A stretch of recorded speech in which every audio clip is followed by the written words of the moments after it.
మే నెల 26వ తేదీ నాడు సింగరేణి బొగ్గుగని కార్మికుల సమావేశంలో సింగరేణి ప్రాంతంలో జరుగుతున్నటువంటి అన్యాయాలు, అక్రమాలు, విపరీతమైనటువంటి అవినీతి, దాని విషయంలో సింగరేణి కార్మికుల్లో, సింగరేణి ప్రాంత ప్రజల్లో ఉన్నటువంటి ఆగ్రహము, ఆవేదన, దాన్ని నేను వ్యక్తం చేస్తే ముఖ్యమంత్రి రేవంత్ రెడ్డి నేతృత్వంలోని కాంగ్రెస్ ప్రభుత్వం, అదేవిధంగా ఇవాళ గనుల శాఖ మంత్రిగా ఉన్నటువంటి మంత్రి వివేక్, V6 ఛానల్ ఓనర్, వెలుగు న్యూస్ పేపర్ ఓనర్, వేల కోట్ల ఆస్తిపరుడైనటువంటి మంత్రి వివేక్, అదేవిధంగా ఈ రాష్ట్ర ముఖ్యమంత్రి రేవంత్ రెడ్డి, కాంగ్రెస్ ప్రభుత్వ పెద్దలు సింగరేణిలో అవినీతి చర్చ జరగకుండా, సింగరేణిలోని అక్రమాలకు సంబంధించి చర్చ జరగకుండా, దాని నుంచి సింగరేణి కార్మికులు అదేవిధంగా ప్రజల దృష్టిని మరల్చడానికి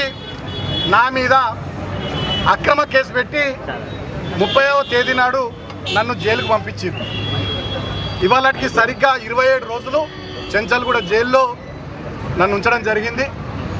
హైకోర్టు నాకు బెయిల్ మంజూరు చేస్తే ఇవాళ హైకోర్టు గౌరవ న్యాయస్థానం ఇచ్చినటువంటి బెయిల్ మీద నేను బయటకు విడుదల కావడం జరిగింది.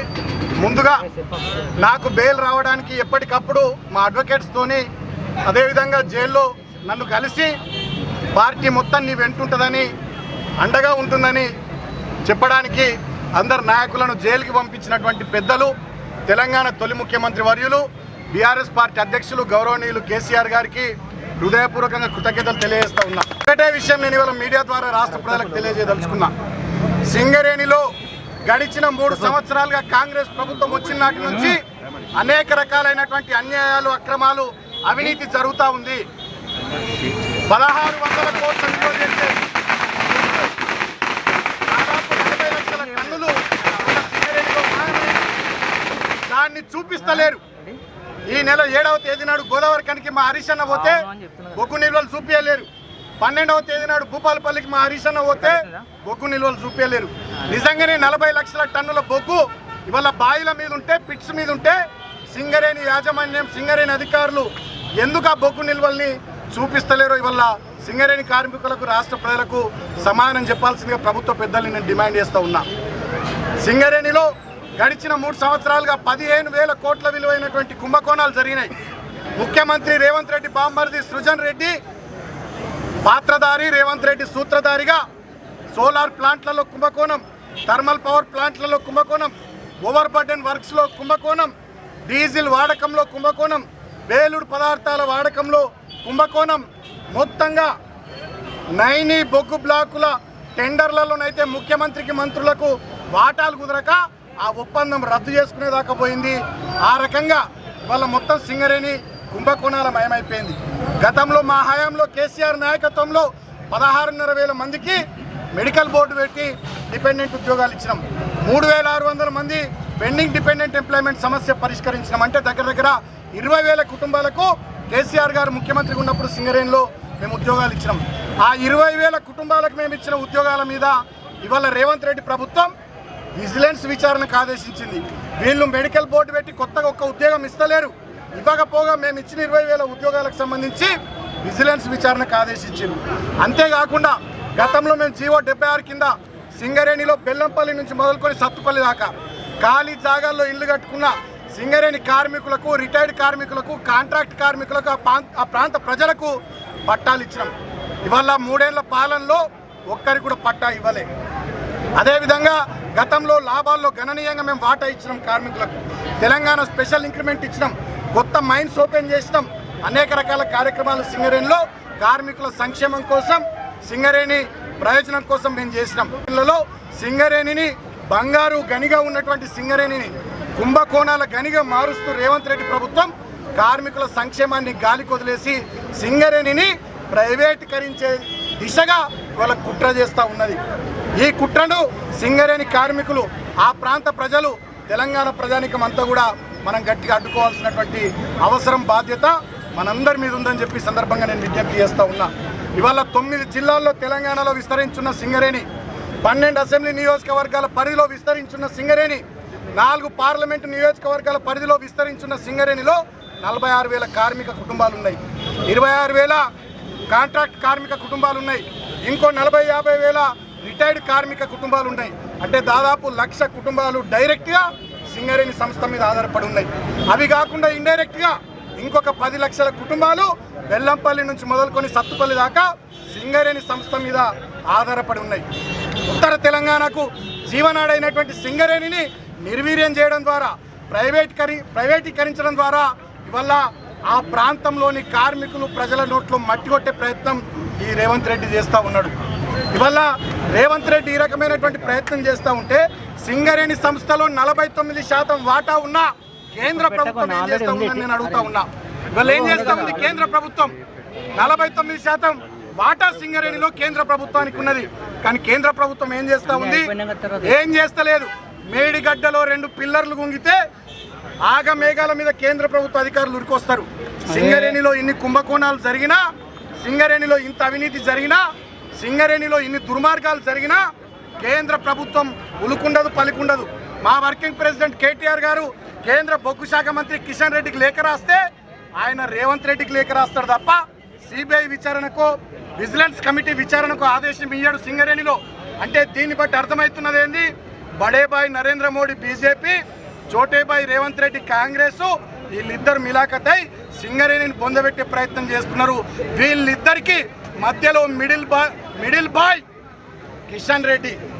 ఇవాళ బడేబాయ్, మిడిల్ బాయ్, చోటేబాయ్ ముగ్గురు కలిసి సింగరేణిని నాశనం చేసి కుట్ర చేస్తూ ఉన్నారు. మంచిగుందని చెప్తున్న సింగరేణి అధికారులారా, కాంగ్రెస్ ప్రభుత్వ పెద్దలారా, అంత మంచిగానే ఉంటే, సింగరేణిలో స్కాములు జరగకపోతే, సింగరేణిలో 40 లక్షల టన్నుల బొగ్గు మాయం కాకపోతే, సింగరేణిలో మీరు పట్టాలు ఇచ్చే ఉంటే, మీరు ఉద్యోగాలు ఇచ్చే ఉంటే, వాళ్ళ చెంచల్ కూడా జైలు సాక్షిగా నేను సవాల్ చేస్తా ఉన్నా. సింగరేణి పరిధిలోని బెల్లంపల్లి అసెంబ్లీ నియోజకవర్గం నుండి సత్తుపల్లి దాకా, బెల్లంపల్లి, చెన్నూరు, మంచిర్యాల, రామగుండం, మంతిని, భూపాలపల్లి, ఇల్లందు, మనుగూరు, సత్తుపల్లి ఎమ్మెల్యేల చేత, కాంగ్రెస్ ఎమ్మెల్యేల చేత రాజీనామా చేయించండి.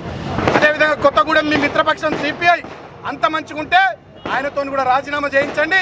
సింగరేణి కోల్ బెల్ట్ ఏరియాలో ఉప ఎన్నికలు తీసుకురండి. అప్పుడు ప్రజలు, సింగరేణి కార్మికులు అక్కడ ఏం జరుగుతుందో ఓట్ల ద్వారా చూపిస్తారు.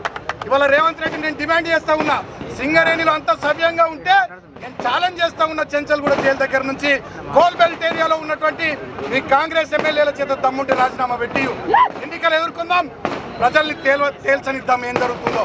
ఒకవేళ అంతమంది ఎమ్మెల్యేలు రాజీనామా పెట్టుండి నీకు ఇష్టం లేకపోతే గనుల శాఖ మంత్రి అయిన వివేక్ చెన్నూరు ఎమ్మెల్యే కదా, ఆయన ఒక్కడే రాజీనామా పెట్టి చెన్నూరు అసెంబ్లీకి ఉప ఎన్నిక తీసుకురండి. సింగరేణి కార్మికులు ఏం కోరుకుంటున్నారు? మీరు చెప్తున్నది నమ్ముతున్నారా? మీ ప్రభుత్వం పట్ల ఆగ్రహంగా ఉన్నారా? దాన్ని బట్టి అర్థమవుతుందని చెప్పి అలా నేను రేవంత్ రెడ్డికి తెలియజేస్తా ఉన్నా. ఇవాళ ఒకటే మాట రాష్ట్ర ప్రజల్ని నేను ఆలోచించమని కోరుతా ఉన్నా. రాష్ట్ర ప్రజల్ని ఆలోచించమని కోరుతా ఉన్నా. ఇవాళ రాష్ట్రంలో ఏ వర్గం సంతోషంగా లేదు.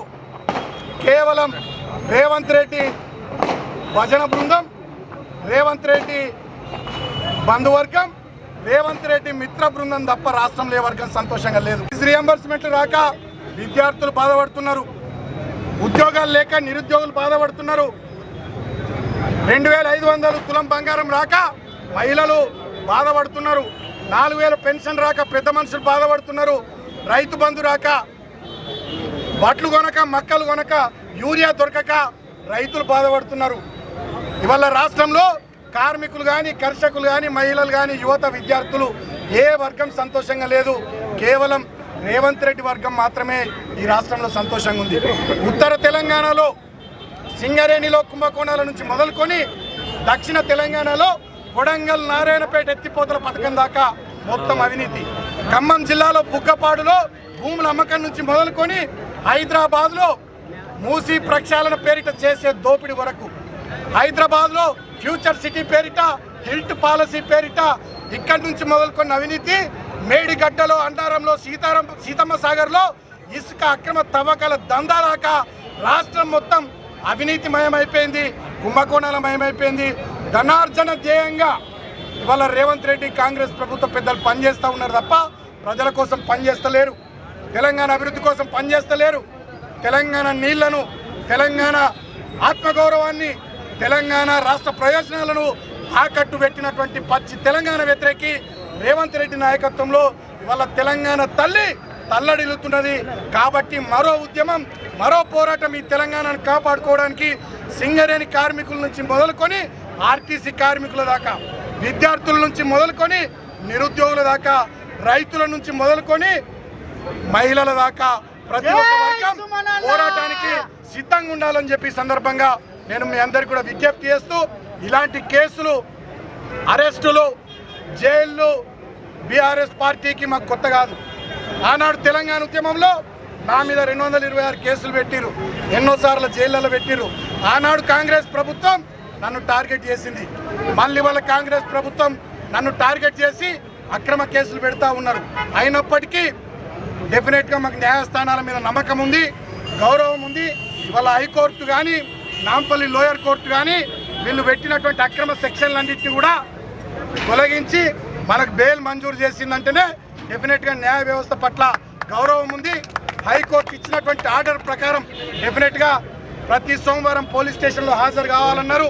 8 సోమవారాలు హాజరవుతాం, విచారణకు కూడా సహకరిస్తాం. అంతేకాకుండా చట్టాన్ని, రాజ్యాంగాన్ని, వ్యవస్థల్ని గౌరవించేటటువంటి వ్యక్తిగా, ఒకసారి ఎంపీగా, ఒకసారి ఎమ్మెల్యేగా, ప్రభుత్వ విప్గా పనిచేసినటువంటి వ్యక్తిగా ఖచ్చితంగా ప్రజాస్వామ్యయుతంగా ఈ కాంగ్రెస్ ప్రభుత్వానికి వ్యతిరేకంగా మీరిచ్చిన 6 గ్యారంటీలు అమలు చేసే వరకు, మీరిచ్చిన 420 హామీలు అమలు చేసే వరకు, మీరు చెప్పిన 13 డిక్లరేషన్లు అమలు చేసేంత వరకు ఖచ్చితంగా బీఆర్ఎస్ పార్టీ మడమ తిప్పకుండా పోరాటం చేస్తాం.